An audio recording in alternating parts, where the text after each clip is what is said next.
ازيكم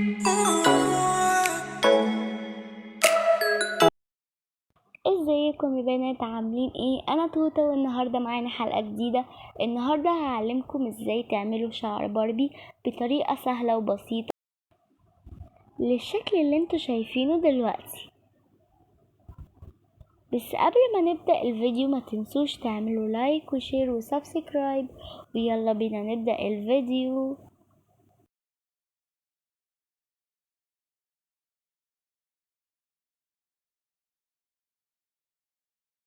بصوا يا بنات، ده شعر العروسة. قبل ما نعمله كان شكله عامل كده.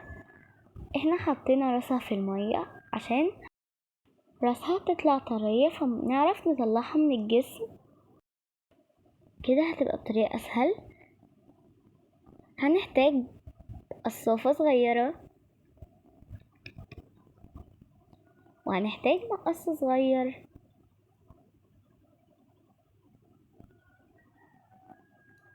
وهنحتاج إبرة كبيرة، ويلا بينا نبدأ نعمل شعر باربي. ده الشعر اللي احنا هنحطه في راسها. هنحتاجه يبقى مفروض كده. عشان نفرده هنحتاج كوباية مية صغيرة. هنستخدم كمية كبيرة، الكمية اللي انت عايزاها.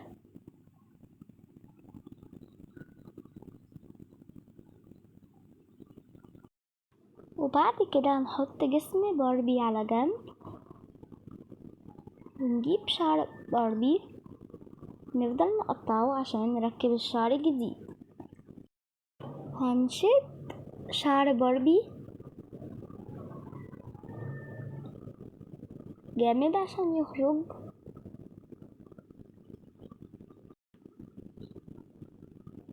هنشد واحدة واحدة لغاية ما شعر باربي كله يكون شال.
بنات نكون شلنا شعر باربي كله، وهنبدأ ان احنا نركب شعر جديد.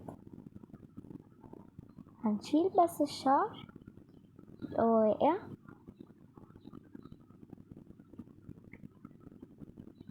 بصوا يا بنات بقت شكلها عامل ازاي بعد ما شلنا شعرها. فيها فراغات عشان نحط الشعر. هنجيب خصلة صغيرة خالص على قد شعر العروسة بالظبط.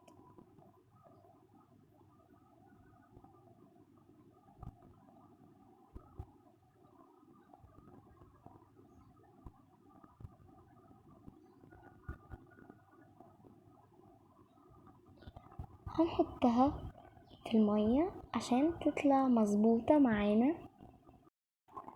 بعد كده هنجيب الخصلة ونحطها في الإبرة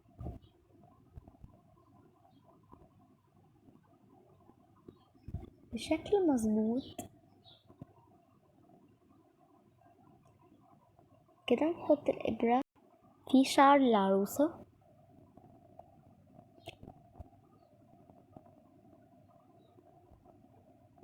بالشكل اللي انتوا شايفينه، ونفضل نعمل كده لغاية ما نخلص الشعر.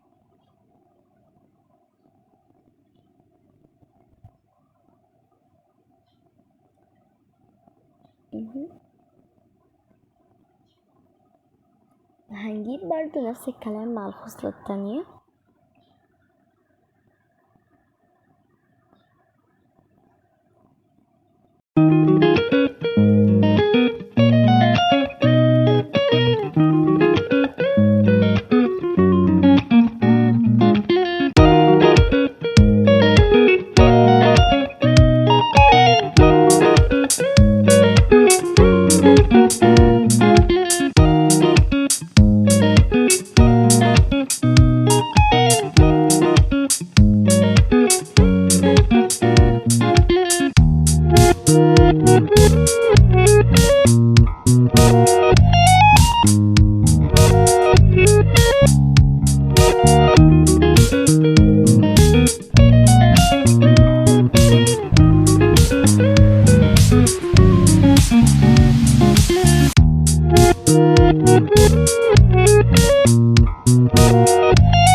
كده يا بنات نكون خلصنا من شعر العروسة.